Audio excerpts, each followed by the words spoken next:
Hi guys, welcome to Agla Sem. So we are here with the day 2 shift 2 exam analysis. अभी थोड़ी देर पहले जो second shift है आपका बीई बीटेक पेपर का 24 फेब वाला वो ओवर हुआ है. So I will quickly tell you what the overall exam review is, students के रिएक्शंस क्या है एंड प्रिलिमिनरी बेसिस पे टीचर्स क्या कह रहे हैं about this particular shift. So a little interesting insight, अगर मैं अभी आपको ओवरऑल एनालिसिस बताती हूँ. सो कैंडिडेट्स ने बोला है कि paper was moderate.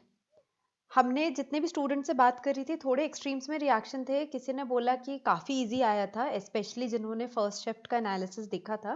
They were like no paper was very easy. Some said no थोड़ा बहुत डिफिकल्ट था. बट आप ऐसे मान सकते हो कि मॉडरेट पे ही the difficulty level is varying. So some are saying it is a little easier than moderate, some are saying it is a little tougher than moderate. but shift 1 के कंपैरिजन में ओवरऑल जो students के reaction है that is that the paper was easy to moderate. एक जो चीज सभी candidates ने बोला है that was the questions were very direct, they were theory formula based. तो एनीबडी हु रिमेंबर्ड द फॉर्मूले they could just simply use the formula and get the answers. तो वो एकदम ही काफी डायरेक्ट टाइप का पेपर था ऐसा बताया गया है. Chemistry, physics, mathematics, all the topics were completely NCERT based. This is something that we also keep telling you guys that for cracking JEE mains NCERT is more than enough. Yes, you have to study from NCERT but practice questions from the past year papers and sample papers and maybe from HC Verma and other books. But theory ke liye NCERT is more than enough. So no topic comes outside NCERT. In this shift also students said that optional questions होने से उनको काफ़ी help मिली है. That is because कि अगर उनको कुछ question difficult भी लगे हैं पर वो अगर ऑप्शनल में थे तो you could just solve the question which you find easy. तो ऑप्शनल क्वेश्चंस का इंट्रोडक्शन के लिए बहुत बड़ा थम्स अप दिया है. एंड अगर आप लोगों को भी लगता है that the optional questions are a very good move, then do like this video and also let us know in comments below that what you think would happen because of the optional questions. Overall paper में chemistry easiest था, physics उससे tough था, maths उससे tough था, just like shift 1. And अगर आप लोगों ने बहुत पहले के भी अगर जेई मेन के एनालिसिस पढ़े तो ऐसा ही यूजुअली होता है. Chemistry is usually the easiest, physics the next tough and mathematics the toughest. But इस बार अगर दोनों शिफ्ट में देखा जाए तो सेम ही ट्रेंड कंटिन्यू हुआ है. एक बस चीज मुझे समझ में नहीं आ रही है. I saw the reactions of a few teachers on YouTube and some of them have said कि उन्होंने जो एक दो क्वेश्चन कैंडिडेट से सुने हैं वो शिफ्ट 1 के कंपैरिजन में लेंदियर थे. अभी देखिए किसी के भी पास सारे क्वेश्चंस नहीं अवेलेबल हुए हैं. तो अभी क्वेश्चंस क्यूरेट हो रहे हैं. It's a memory based, I mean it's a computer based test. तो जितने भी क्वेश्चंस आ रहे हैं वो हम कैंडिडेट से क्यूरेट कर रहे हैं. बाकी जो भी कोचिंग सेंटर्स है और जो भी और क्रिएटर्स है वो भी यही कर रहे हैं. तो आई थिंक ये थोड़ा प्रिलिमिनरी है. एंड अगर आपने भी बाकी टीचर्स को ऐसा कहते सुना है तो आप पैनिक मत करना. एंड आप भी नीचे बता सकते हो बिकॉज यू सी ऑलरेडी हमने शिफ्ट 1 के क्वेश्चंस डाल दिए हैं वेबसाइट पे. अगला सेम पे अगर आप जाएंगे, मैंने इनफैक्ट डिस्क्रिप्शन में भी लिंक दिया है, आपको शिफ्ट 1 के क्वेश्चंस दिख जाएंगे. आप जरा यू एज ए स्टूडेंट आप भी देख के बता सकते हैं कि शिफ्ट 1 के कंपैरिजन में आपका पेपर क्या था, ईजी था, लेंदी था, कैसा था.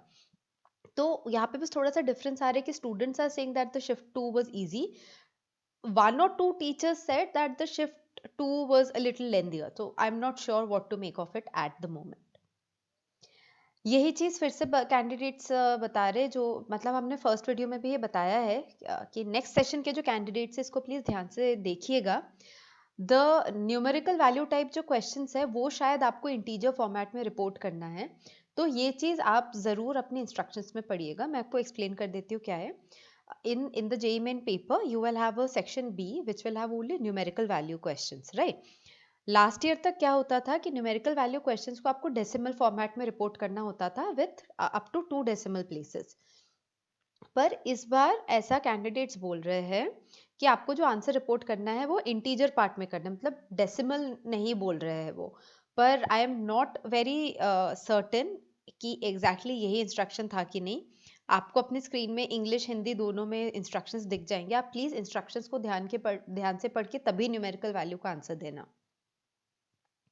Optional questions, like I just said, students are very happy with having optional questions. So I think it's a very good move by NTA that they introduced optional questions. अब हम बात करते हैं सब्जेक्ट वाइज की.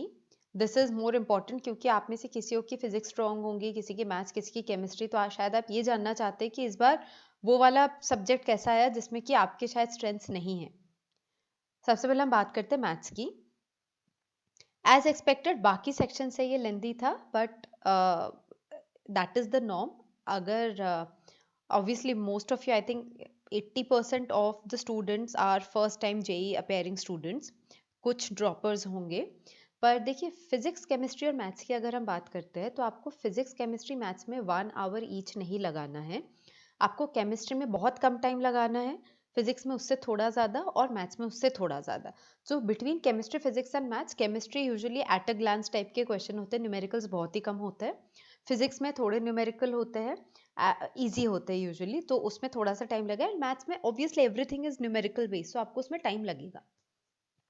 Compare to other sections maths was tougher. Candidates ने ऐसा बोला है कि वेक्टर 3D और कैलकुलस से काफ़ी क्वेश्चंस थे, और जो बाकी जितने भी टॉपिक्स थे उनमें से ऑलमोस्ट एक इक्वल डिस्ट्रीब्यूशन आया था. तो it could be fair to say कि आप कैलकुलस वेक्टर 3D जो है इसमें डोमिनेंट रहा है, पर जो बाकी सेक्शंस थे उसमें से इक्वली आया. ऐसे मान लीजिए 4% each to the rest of the topics, and बाकी जो मेजॉरिटी है वो कैलकुलस वेक्टर 3D से था. फिजिक्स की बात करते हैं. फिजिक्स में शिफ्ट 2 के candidates are saying that the questions were direct and formula based. तो ये काफ़ी अच्छी बात है. जेई मेंस में एंड इनफैक्ट इंडिया में जितने भी इंजीनियरिंग एंट्रेंस एग्जाम्स होते हैं usually physics questions are direct and formula based. तो जेई ने specially I think because of the pandemic this time वो स्टूडेंट्स पे ज़्यादा स्ट्रेस भी नहीं देना चाहते हैं, तो शायद और भी इजी रखा है उन्होंने. कभी कभी थोड़े questions tricky in the sense आते हैं कि आपको थोड़ा समझना पड़ता है क्वेश्चन के लैंग्वेज को देख के, पर इस बार specially in today's shift 2 candidates have said that there were no tricky questions. कुछ क्वेश्चन साउंड से थे, एंड ऐसा बोल रहे कि 3 क्वेश्चन सेमीकंडक्टर से थे. केमिस्ट्री की बात करते हैं. Chemistry was completely NCERT based. Last shift में फिजिकल केमिस्ट्री के कम क्वेश्चंस आए थे, इस शिफ्ट में फिजिकल केमिस्ट्री के ज़्यादा क्वेश्चंस आए थे. तो ये चीज़ भी मैंने हमारे मोस्ट इंपॉर्टेंट टॉपिक्स वाले वीडियो में बताया था. अगर आप हमारे प्लेलिस्ट्स में जाएंगे तो आपको most important chapters for JEE main for last minute revision करके एक वीडियो मिलेगा, उसको ज़रूर देखिएगा. केमिस्ट्री सेक्शन में हमेशा ऑर्गेनिक केमिस्ट्री थोड़ी ज़्यादा डोमिनेट रहती है. इनऑर्गेनिक और फिजिकल में शिफ्ट वाइज वेरी करता है. किसी शिफ्ट में इनऑर्गेनिक ज़्यादा आती है, किसी में फिजिकल ज़्यादा आती है. तो आपका जो अभी डे 2 का पेपर था दैट इज 24 फेब, इसके शिफ्ट 2 में फिजिकल केमिस्ट्री के ज़्यादा क्वेश्चन थे. So that's it, that's the end of the exam analysis video. अगर आपने ये पेपर दिया था तो please do tell us in comments below what your analysis of the paper is. And you if you are a future JEE aspirant कि आपका कल या परसों में पेपर है, तो best of luck to you. And आप अच्छे I mean just go with a cool calm mind. Last minute पे जितना भी रिविजन करना है करके जाइए. पेपर अगर इजी आता है तो सबके लिए इजी होगा, तो आपको बेटर परफॉर्म करना पड़ेगा. अगर टफ आता है तो सबके लिए टफ है, तो अगर आप अच्छा ना भी कर पाए तो कोई दिक्कत नहीं है, रिलेटिव मार्किंग होती है, राइट. तो एंड नॉर्मलाइजेशन भी है. तो अगर शिफ्ट 1 के कैंडिडेट्स को लग रहा है कि हमारा पेपर इतना टफ था, शिफ्ट 2 का इतना इजी हुआ, हमको तो बहुत नुकसान हो जाएगा, ऐसा नहीं है. There will be normalization. So any differences in the variation of a difficulty level would be equalize through the normalization process. ठीक है. तो आपको हम अभी शिफ्ट 2 के आंसर कीज भी प्रोवाइड कराएंगे. इनफैक्ट नीचे जो लिंक में जो सॉरी डिस्क्रिप्शन में जो लिंक्स है उसमें आपको ऑलरेडी काफ़ी क्वेश्चन आंसर्स मिल रहे हैं, because my team is continuously updating the question answers side by side, जो भी हम क्यूरेट कर रहे हैं कैंडिडेट्स से. आपके पास भी अगर कोई क्वेश्चन है तो आप प्लीज़ हमको बताइएगा. So guys, best of luck for your upcoming JEE exams, and जिनका हो गया उनको best of luck for your result, and March के लिए अभी से तैयारी करना शुरू कर दे.